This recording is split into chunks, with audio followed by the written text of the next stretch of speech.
Buenas tardes, Dios les bendiga.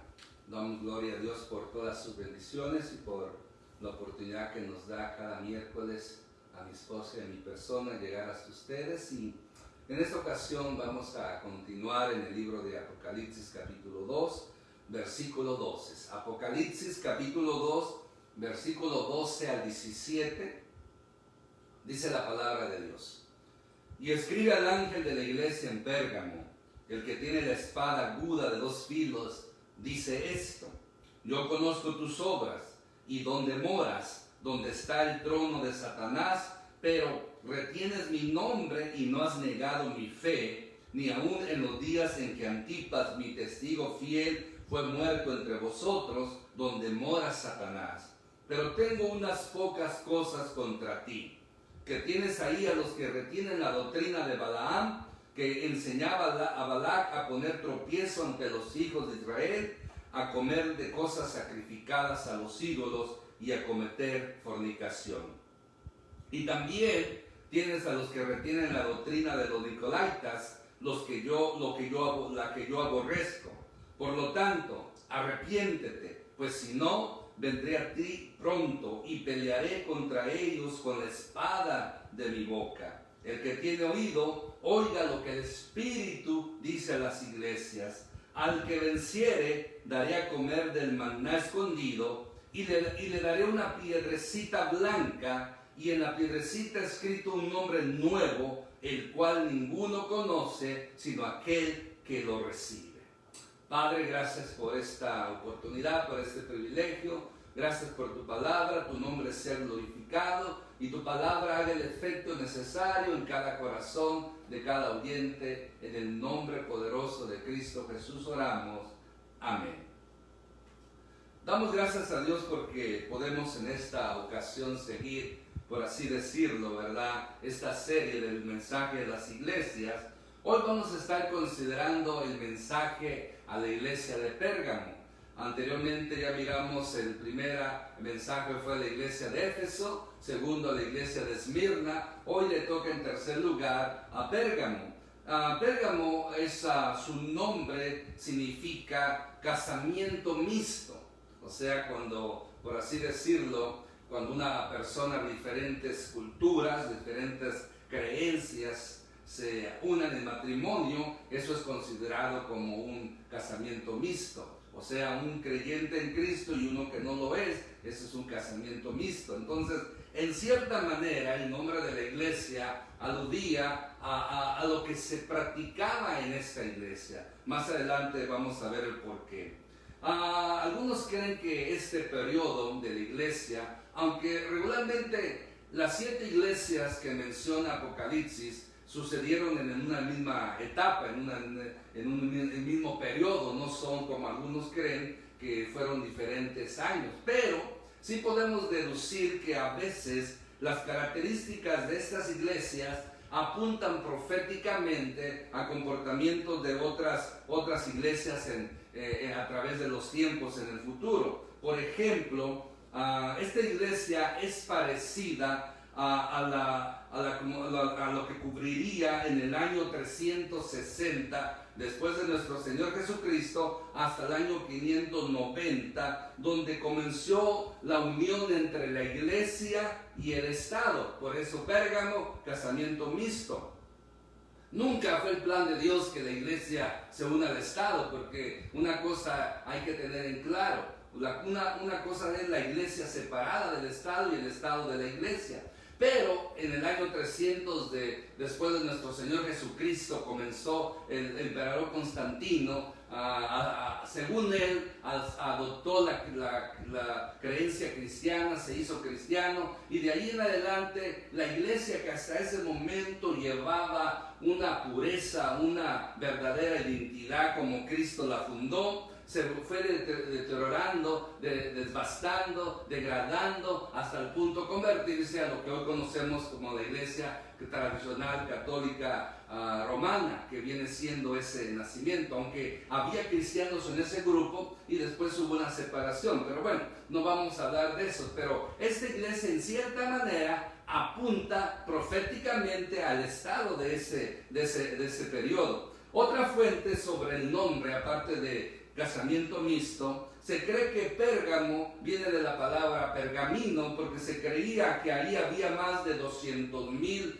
pergaminos en su biblioteca, lo cual podía competir con la biblioteca que había en Alejandría, en la biblioteca alejandrina. Pero en fin, esos datos pues son irrelevantes, porque lo importante es lo que el Señor Jesucristo da el mensaje a esta congregación, que es también un mensaje que puede ayudarnos a entender cómo nosotros debemos de comportarnos, cómo nosotros debemos de actuar en estos tiempos. Por lo tanto, esa es la comisión.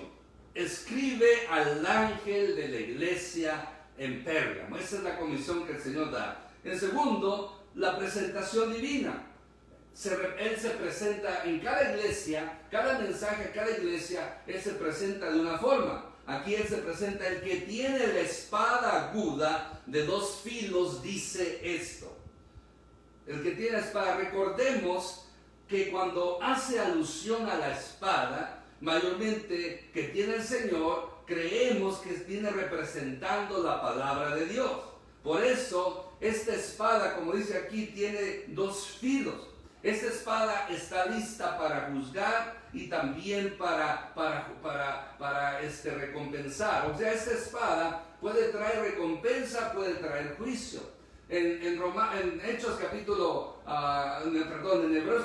4, versículo 12, nos dice la palabra de Dios que la palabra de Dios es viva y eficaz y más cortante que toda espada de 2 filos, que penetra hasta partir el alma, el espíritu y las coyunturas y los tuétanos, o sea, el ser completo del ser humano. La palabra de Dios tiene ese poder, porque ya sea que dé para un lado corta, dé para otro lado corta. Por lo tanto, esta palabra de nuestro Señor Jesucristo tiene de un lado, da vida, da promesas, da vida eterna, da consuelo, da sanidad, pero por el otro lado es justicia, es juicio, es condenación para aquellos que no aceptan la palabra del Señor. Por lo tanto, el que tiene esta espada de 2 filos, aguda, poderosa, para recompensar como para juzgar y castigar, dice esto. O sea, ese es nuestro Señor Jesucristo. Y comienza con una alabanza, con un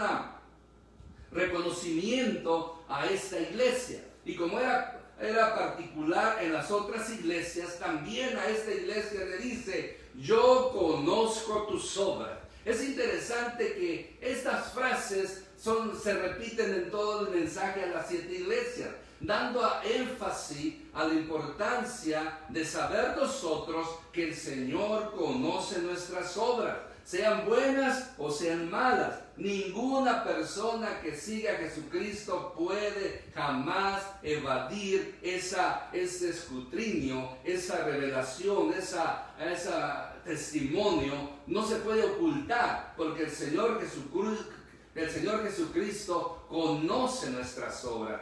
Una razón más para tener cuidado cómo nos estamos compartiendo, cómo estamos viviendo, porque muchas veces podemos escondernos de los hombres, pero no podemos escondernos de Dios. Por lo tanto, podemos decir, aplicar a nuestras vidas: el Señor conoce mis obras, así como las suyas. Ahora la pregunta entre nosotros: ¿cómo son nuestras obras? ¿Qué obras estamos haciendo las cuales Dios está mirando? Espero que nuestras obras sean buenas, que glorifiquen al Señor. Amén. Porque la palabra de Dios dice que todo lo que hagamos de palabra o hecho, tenemos que hacerlo para la gloria de Dios, en el nombre de nuestro Señor Jesucristo. También después le dice: yo conozco tus obras y donde moras, donde está el trono de Satanás.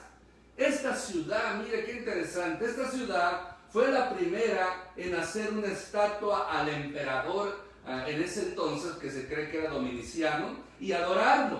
Por ello, era un lugar donde Satanás, a través del emperador, era adorado. En cuanto a esa idolatría, ya que también había un templo a Zeus Soster, o sea, Júpiter Salvador. Entonces, en esa ciudad donde esta iglesia estaba ubicada, tenían esa lucha porque se les quería imponer a los cristianos adorar al emperador, adorar esa estatua, a declarar, a confesar que el emperador, que el César era Señor. Por lo tanto, esta iglesia, en cierta manera, en esos momentos difíciles de persecución, de depresión, de opresión, estaban ellos luchando, estaban ellos en esa situación. Pero miren el reconocimiento. Y donde moras, donde está el trono de Satanás, pero retienes mi nombre. A pesar de que estaban en esa situación, esta iglesia retenía el nombre de nuestro Señor Jesucristo. A pesar de ello, a pesar de que eran obligados a adorar al emperador, ellos no lo hacían. Ellos estaban dispuestos a confesar que solamente Jesucristo es el Señor, y aún estaban dispuestos a dar su vida por Él. No se avergonzaban. Por lo tanto, se les demandaba esto, decir, César es Señor, pero ellos decían, Jesús es Señor. Por lo tanto, qué hermoso ver que esta iglesia, aunque después se nos muestra sus debilidades, sus faltas, tenían algo bueno. No negaban el nombre de nuestro Señor Jesucristo. Ahora me pregunto yo, ¿estaremos nosotros siendo fieles al nombre de Cristo y no avergonzarnos? ¿Lo estaremos confesando como Señor a Él y no a otros, sino a otras cosas? Es muy importante entender, porque mire, hoy en día lo que Dios busca de sus seguidores no es que lo confesemos solamente con labios, sino que a través de nuestras obras, a través de nuestros hechos, comprobemos de que Él es el Señor. Porque, como ya mencionábamos en mensajes pasados, viene otra vez a mi mente el pasaje cuando Dios les demanda, dice, me dices Señor, pero no obedeces a lo que os digo. Entonces, ¿cómo podemos nosotros certificar que somos en verdad servidores de Cristo y que nuestra confesión en Él es genuina? Es cuando obedecemos, porque de palabras es fácil decirlo, pero de hechos es lo que cuenta. Por eso esta iglesia en Pérgamo, ellos no solamente con sus labios confesaban que Jesucristo era el Señor, sino también con sus hechos demostraban que ellos estaban sometidos a Él. Por lo tanto, ahora, aparte de esto, dice, pero retienes mi nombre. Otro halago que el Señor les hace. Y no has negado mi fe. La persecución y el peligro de muerte no hizo que estos cristianos negaran en ningún momento su fe a su Señor, a nuestro Señor Jesucristo, sino que siguieron, como mencioné anteriormente, confesándola, esa fe genuina, y practicándola. Ahora mi inquietud es, ¿cómo hoy en nuestros días estamos nosotros? Miren, nosotros no estamos siendo perseguidos por la causa de Cristo, y mucho menos tenemos peligro de muerte por la causa de nuestro Señor Jesús. Pero lo triste es que muchos, aún así que tenemos libertad para adorarlo, libertad para congregarnos, libertad para dar nuestra opinión y predicar nuestra fe en Jesucristo, muchos lo están negando, no solamente con palabras, sino con hechos. Cada vez que hay una oportunidad que usted se identifique como seguidor de Jesucristo, y yo también, y no lo hacemos, estamos negándolo a Él. Y hay una sentencia que el mismo Señor Jesús da, que todo aquel que no le confiese a Él delante de los hombres, tampoco Él lo confesará delante del Padre y de los ángeles. Pero todo aquel que lo confesare delante de los hombres, Él lo confesará delante de su Padre y de los ángeles. Por eso, mi hermano, mi hermana, es importante entender, no perder la fe, de seguir adelante. El tesoro más precioso que tenemos es la salvación, y en la salvación viene una variedad de bendiciones, de herramientas, de potencias que Dios nos ha dado, y una de ellas es esa fe, una fe que es más preciosa que el oro, una fe que nos ayuda a poder mantenernos en medio de cualquier circunstancia, como esta iglesia en Pérgamo. Ellos mantenían su fe a pesar de esa situación. Ya el versículo 13, la última parte, dice, ni aún en los días en que Antipas, mi testigo fiel, fue muerto entre vosotros, donde mora Satanás. Antipas se cree que era el pastor de esta iglesia, que según la tradición Fue muerto en el reinado de este emperador Domiciano, y todo porque no confesó que este emperador era el Señor. Por el contrario, él confesó que Jesucristo era el Señor, y por lo tanto se cree, la tradición dice que fue quemado dentro de un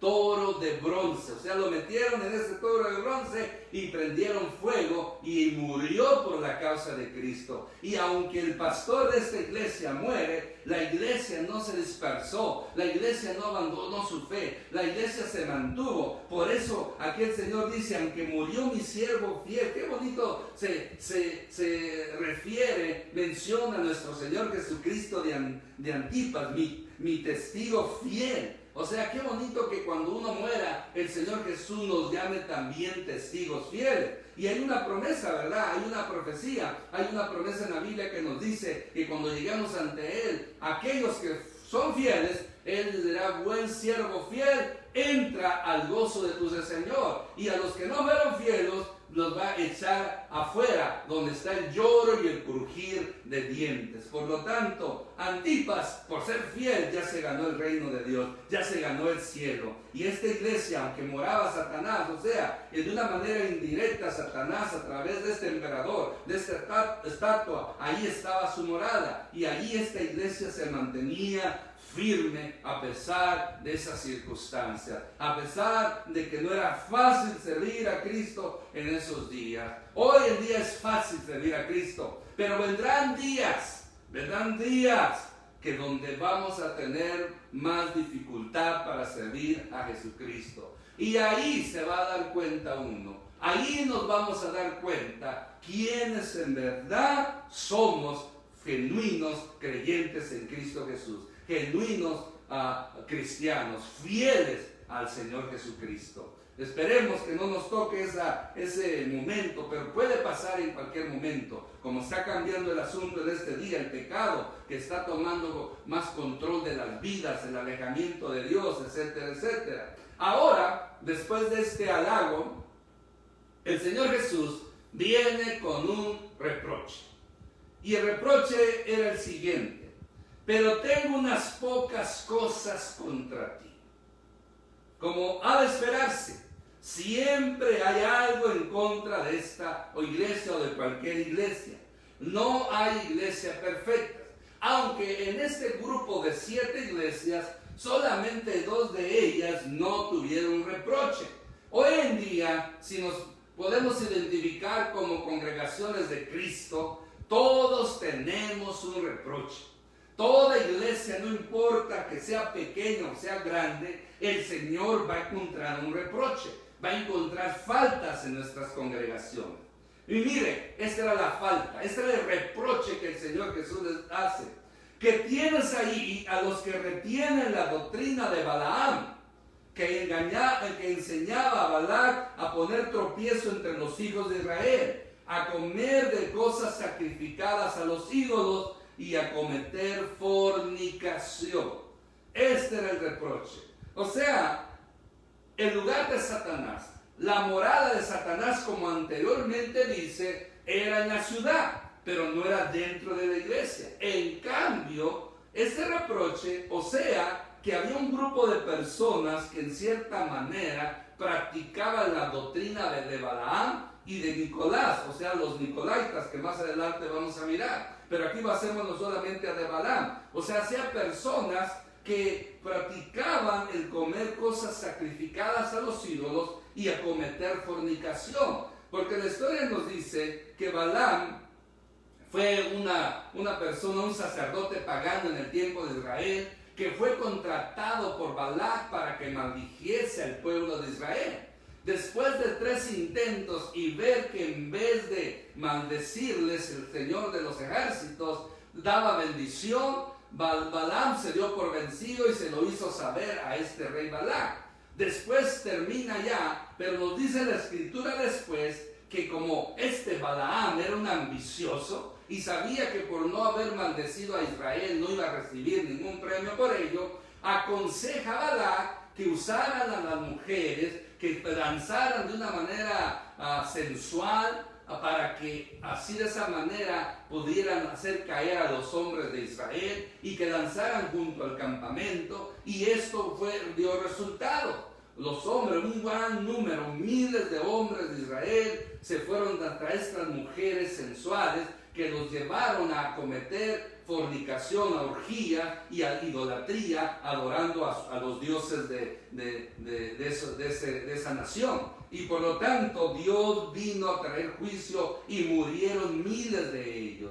O sea, no pudieron maldecirlos porque Dios lo había bendecido. Porque en una de las ocasiones dice, ¿cómo puedes maldecir al que yo he bendecido? Cuando Dios bendice, nadie puede maldecir a quien Dios bendice. Por eso usted no se preocupe. Si usted y yo tenemos la bendición de Dios, aunque todo el mundo nos quiera maldecir, esa maldición no tiene resultado. Porque al momento que tenemos la bendición de Dios, ninguna maldición puede hacernos daño. No importa qué brujos o brujas satánicos tengan el poder que tengan, nadie puede contra aquellos que Dios ha bendecido, con aquellos que Dios ha puesto esa marca, ese sello del Espíritu Santo. Por lo tanto, Balaam hizo fornicar con sus consejos al pueblo de Israel, y por lo tanto en esta congregación, o sea que en ese grupo de cristianos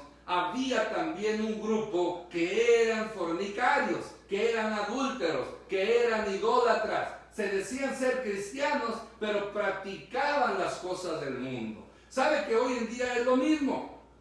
Hoy en día en nuestras congregaciones hay personas que no están viviendo una vida conforme a la santidad que Dios demanda. Hay gente que en nuestras iglesias van los domingos y alaban al Señor, hablan cristianamente, pero después se da uno cuenta que andan en las cosas mundanas, andan practicando el pecado, andan practicando lo que otras personas que no conocen de Dios o que no viven una vida en santidad están viviendo. Y es triste, y así sucede. Gente que está fornicando, gente que está adulterando, gente que está mintiendo, gente que está emborrachándose, bailando mundanamente. Todo eso lo vemos, y son gente que están en nuestras congregaciones de esa manera. En aquel entonces era algo similar, aunque de una manera más satánica por esto de Balaam. Pero hoy en día así tenemos gente en nuestras congregaciones. No todos los que están en nuestra congregación son personas salvas, son personas justas, son personas de Dios. Tenemos de todo en la iglesia. Tenemos gente que no han entregado completamente su vida a Cristo. Tenemos gente convencida, pero no convertida. Tenemos gente, como dicen hay hermanos y hay primos, hay tíos, hay primos lejanos que son los peores, pero así estamos. O sea, eso no ha de extrañarnos. Debemos de tener mucho cuidado de no ser de esos grupitos, de estos de la doctrina de Balaam, la doctrina de aquel, la doctrina de aquel, sino que debemos mantenernos en la doctrina del evangelio puro, que es el evangelio que nos incita, que nos lleva, que nos ayuda a poder vivir una vida en santidad y en amor, conforme a la voluntad de Dios. Por lo tanto, ahora, otro problema, aparte del grupo de Balaam, de esta doctrina de Balaam, fornicación y idolatría que había en la iglesia, también dice el versículo 15, y también tienes a los que retienen la doctrina de los nicolaitas, la que yo aborrezco. En una de las iglesias pasadas también había este grupo de nicolaitas. O sea, un obispo llamado Nicolás, que él enseñaba, eran personas gnósticas, o sea, incrédulos que se basaban en la razón, mayormente en la fe. O sea, allí estaban, pero no tenían fe, todo lo querían razonar, todo lo querían ver son de las personas que quieren ver para creer. Y no, mi hermano, no, mi hermana, la palabra de Dios nos dice que nosotros andamos por fe y no por vista. Nosotros tenemos que creer sin ver. Por lo tanto, estos nicolaitas en cierta manera ahí estaban dentro de la congregación. O sea, la doctrina de Balaam, la que era fornicación, era mundanalidad, era pecado, y la doctrina de los nicolaitas, que era de la razón de que querían hacer a un lado la fe y vivir bajo nada más el razonamiento de ellos. Por lo tanto, el Señor dice, los tienes allí. O sea, el grupo fiel no había negado la fe del Señor, no se había avergonzado de Cristo, pero permitía que estos dos grupos estuvieran ahí dañando esa iglesia. Y mire cómo se expresa el Señor de este grupo y del anterior, o sea, del grupo de la doctrina de Balaam y de los nicolaitas. Dice, lo que yo aborrezco. Es claro el mensaje de estas frases, de cómo Dios aborrece las doctrinas falsas, las costumbres paganas, las costumbres mundanas. Mi hermano, mi hermana, es tiempo que nos decidamos a quién queremos servir, a Cristo o al mundo, a Dios o al diablo, al Espíritu Santo o a la carne. Como vuelvo a decir, en nuestras congregaciones hay cristianos carnales, gente que sigue satisfaciendo los deseos de la carne y no los deseos del Espíritu Santo, no las obras del Espíritu Santo. Por eso esto nos debe de llevar a esa confrontación. Dios aborrece el pecado, Dios aborrece las doctrinas falsas, Dios aborrece las costumbres paganas, pecaminosas, Dios aborrece las obras carnales. Por ello, si nosotros toleramos tales cosas en nuestra congregación, en nuestra iglesia, estamos en el mismo juicio de Dios. Estamos en la mira de Dios, que va a traer juicio sobre nuestras congregaciones.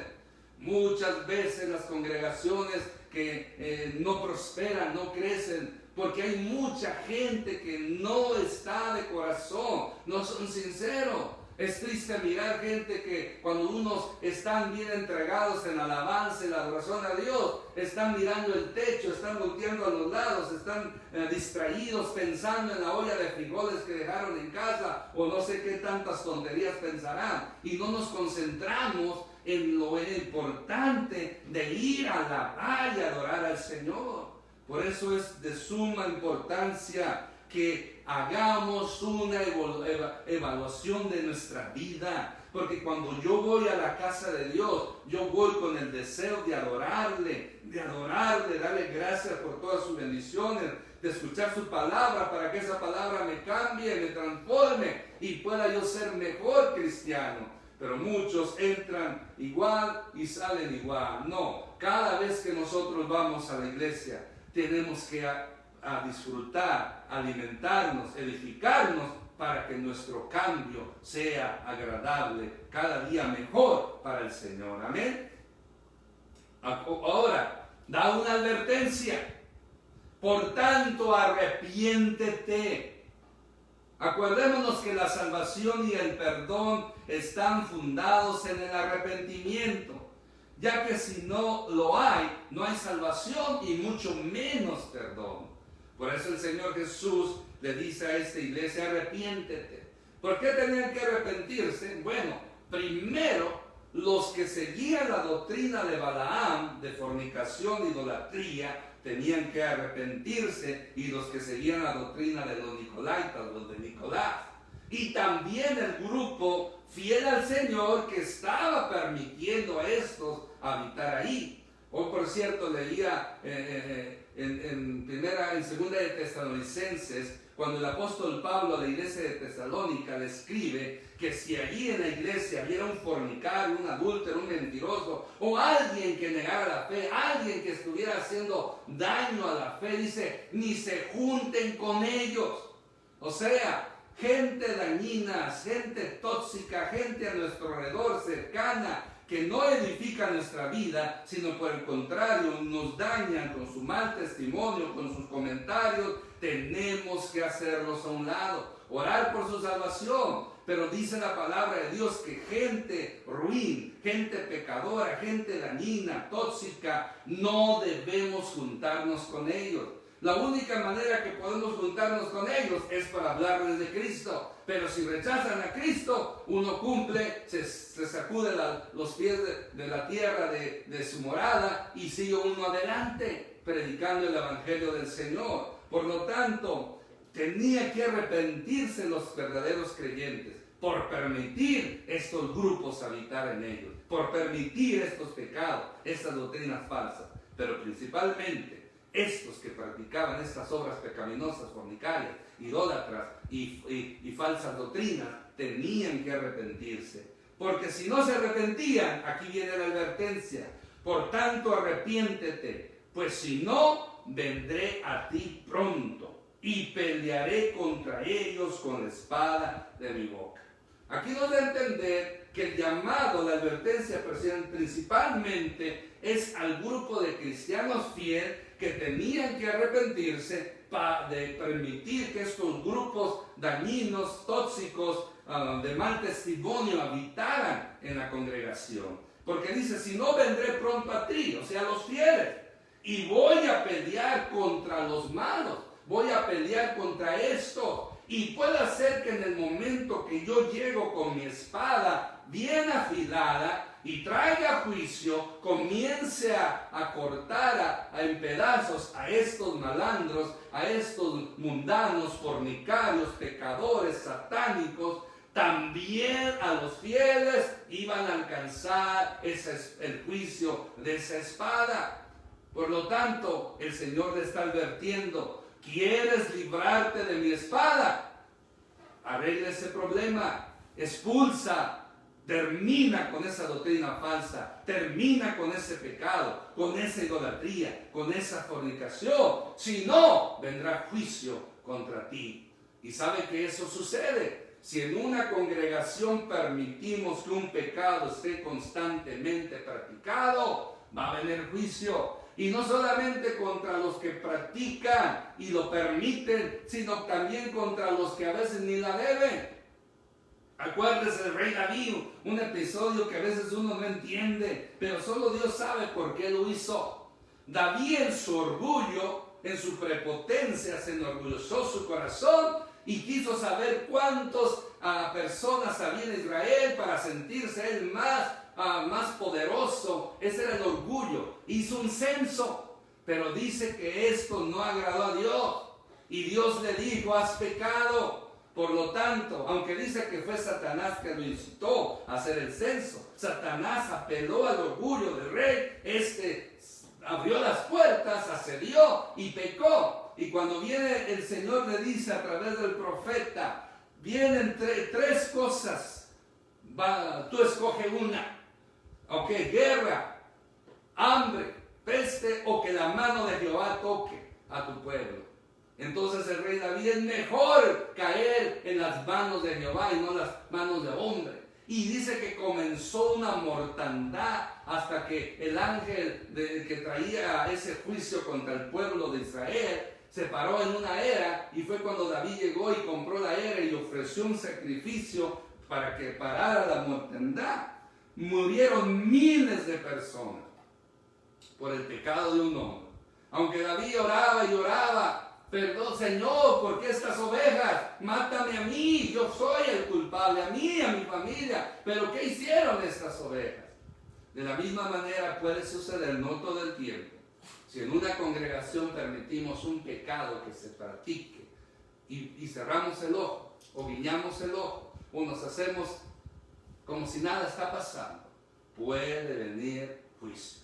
Y ya algunas congregaciones han visto el juicio de Dios porque han permitido el pecado habitar, anidar y crecer en las congregaciones. Por eso el Señor Jesús dice: arrepiéntanse. Arrepentámonos, mi hermano, mi hermana, de todo pecado y todo pecado de nuestras congregaciones, porque si no vendrá juicio contra nosotros. Ya viene una llamada. El que tiene oído, oiga lo que el Espíritu dice a las iglesias. Versículo 17. Se debe prestar atención a lo que el Espíritu Santo habla a la iglesia, ya que de ello dependerá nuestra recompensa o nuestra condenación.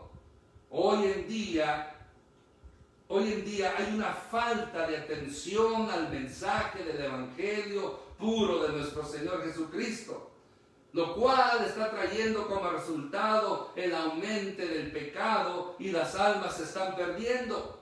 Por eso, mi hermano, mi hermana, nosotros tenemos que hacer esa diferencia. Tenemos el privilegio de ser de Jesucristo, de conocer su Evangelio. Por lo tanto, nuestro deber es ir y poner atención a la palabra de Dios, a estos mensajes, y ir y predicar el Evangelio a toda criatura. Es nuestra responsabilidad. Yo tengo que oír lo que el Espíritu Santo me dice a través de su palabra y a través cuando viene a hablar a mi conciencia, a mi vida.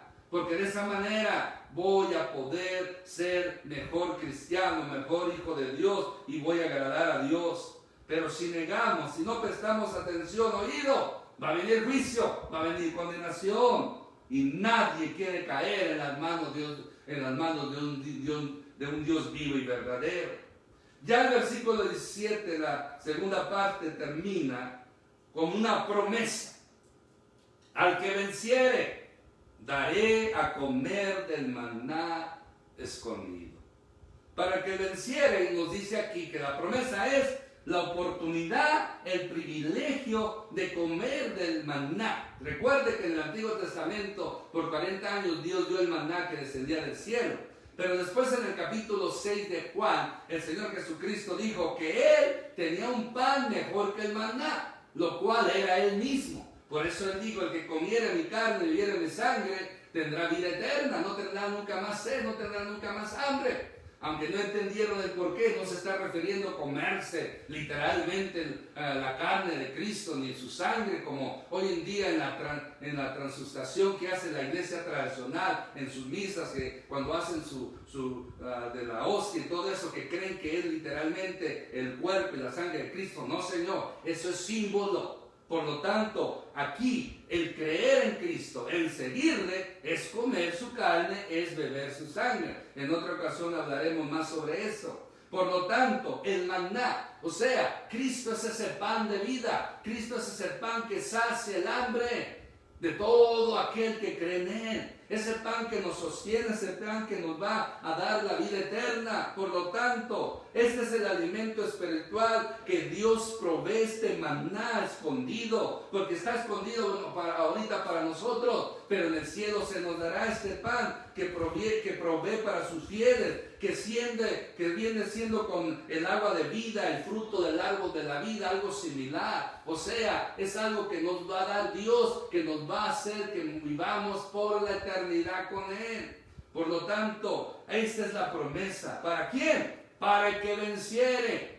Para que el que venciere un día y un día no. El que venciere hasta el final. Hasta el día de la muerte o hasta el día que Cristo venga. El que hasta ahí venciere, a este se le va a dar este galardón, esta bendición de este maná escondido. Y no solamente eso, mira lo que dice la última parte.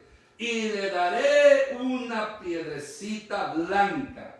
Y en la piedrecita escrito un nombre nuevo, el cual ninguno conoce, sino aquel que lo recibe. Gloria a Dios. Gloria a Dios que se nos promete una piedrecita con un nuevo nombre. Ahí tendremos oportunidad a aquellos que no les gusta su nombre. Yo estoy contento con mi nombre, pero este nombre va a ser mucho mejor. Nadie lo sabe hasta el día que se nos entrega. Según se cree que la piedrecita blanca era como una invitación para que pudieran entrar los invitados al banquete al cual fueron llamados. Era como su invitación, la piedra en aquellos entonces, en el tiempo de la iglesia primitiva. Por lo tanto, ellos estaban familiarizados que para ir a un banquete tenían que llevar una piedrecita donde estaba el nombre del invitado. Y así al entrar, lo podían dejar entrar. Por eso el Señor usa ese ejemplo. Y para que no haya falta ni fraude, tendría el nombre del invitado en ella, o sea, ese nombre nuevo que solamente la persona sabría. Esta piedrecita se cree que tenía 2 lados, o se cree que va a tener 2 lados.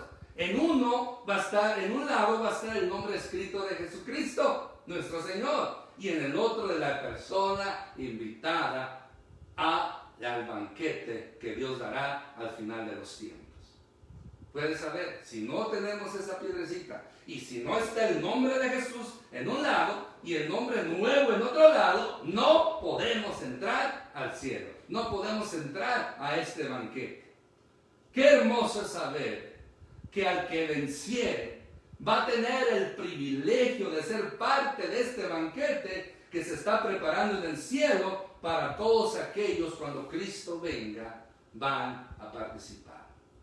Por eso el Señor Jesús le dice a la iglesia de Pérgamo: arrepiéntete, saca ese pecado, arrepiéntete de permitir que ese pecado en tu casa, de permitir ese pecado en tu iglesia. Mire, yo nunca lo pienso y hoy lo siento decir, que estamos hablando de pecado en nuestra congregación, pero ¿qué de pecado en nuestros hogares, en nuestra casa? Pues así mismo hay que aplicarlo. Si usted, mi hermano, mi hermana, si nosotros estamos permitiendo que en nuestra casa haya pecado, tenemos que arrepentirnos, porque puede venir juicio,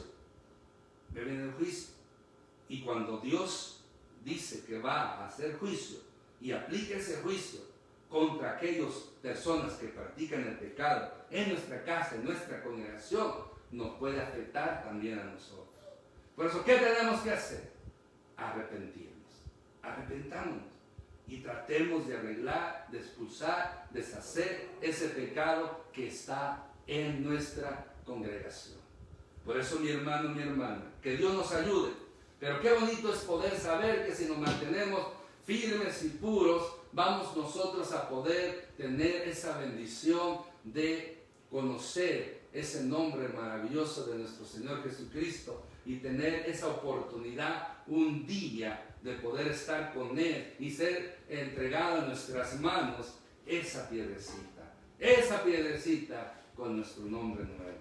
Que el Señor le bendiga y acordémonos, oremos unos por los otros para que no caigamos en esos pecados de estas iglesias y podamos así vivir una vida conforme a la voluntad de Dios, agradándole.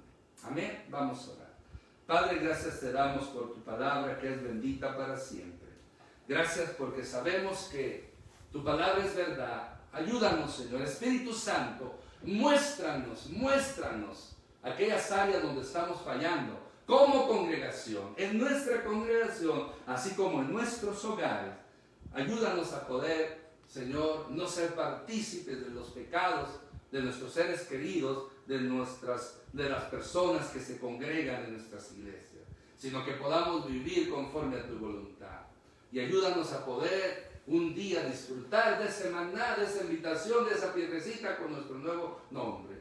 Gracias por darnos esa invitación. Ahora nuestro deber es permanecer fieles hasta el final y de esa manera poder, Señor, nosotros confesar tu nombre día tras día en el nombre de Cristo Jesús.